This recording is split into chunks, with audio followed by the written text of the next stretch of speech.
ICC champion ট্রফির দলে জায়গা হয়নি লিটন দাসের। বেশ কিছুদিন আগের গুঞ্জনকে কাল দুপুর নাগাদ সত্যিই প্রমাণ করে দিল বাংলাদেশ ক্রিকেট বোর্ড। 15 সদস্যের দলে জায়গা দেননি লিটনকে। চ্যাম্পিয়ন ট্রফির দল ঘোষণার সংবাদ শুনেই মাঠে নেমেছিলেন লিটন দাস। যেই দলে জায়গা হয়নি তার, ব্যাট হাতেই তাই ক্ষোভটা উপড়ে দিলেন লিটন। খেললেন টি-20তে ক্যারিয়ার সেরা অপরাজিত 125 রানের ইনিংস। 55 বলে 9 ছক্কা ও 10 চারে সাজানো ছিল লিটনের ইনিংসটি। তবে লিটন একা নয়, ওপেনিং সঙ্গী তানজিদ তামিমও সেঞ্চুরি পেয়েছেন। লিটনের জায়গায় চ্যাম্পিয়ন ট্রফি যার ওপেনিং করতে নামার কথা, তাই নিজের দলে জায়গা না পাওয়ার হতাশা থাকলেও এখন বাকিদের জন্য শুভকামনা লিটনের। তবে তার সঙ্গী তানজিদ তামিমের কাছে লিটনের চাওয়াটা একটু বেশি।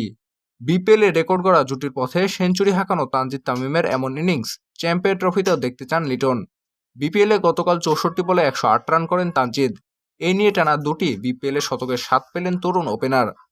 তবে এদিন তার চেয়ে বরং বেশি আলোচনা ছিল লিটনকে নিয়েই। তাছাড়া তুলনামূলকভাবে বেশি বড় ও বিধ্বংসী ছিল লিটন দাসের ইনিংস। তবে তানজিদকেও এর ভাগ দিলেন লিটন।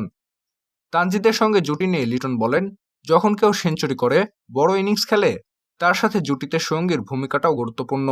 কিছু ওভার দেখবেন আমি আক্রমণ খেলেছি, কিছু ওভার দেখবেন ও রিয়্যাক্ট করেছে, যে কারণে মাঝের ওভারে বাড়তি চাপ আসেনি।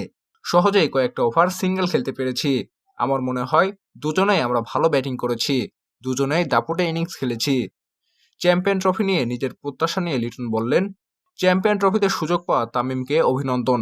চাইবো যেন এই পারফরমেন্সটা ওখানেও দেখাতে পারে। শুধু তামিমই নয়, যেহেতু আমি বাংলাদেশ টিমে খেলি, আমার টিমমেটরা আছে, চাইবো বাংলাদেশ যেন ভালো পারফরমেন্স করে চ্যাম্পিয়ন ট্রফিতে।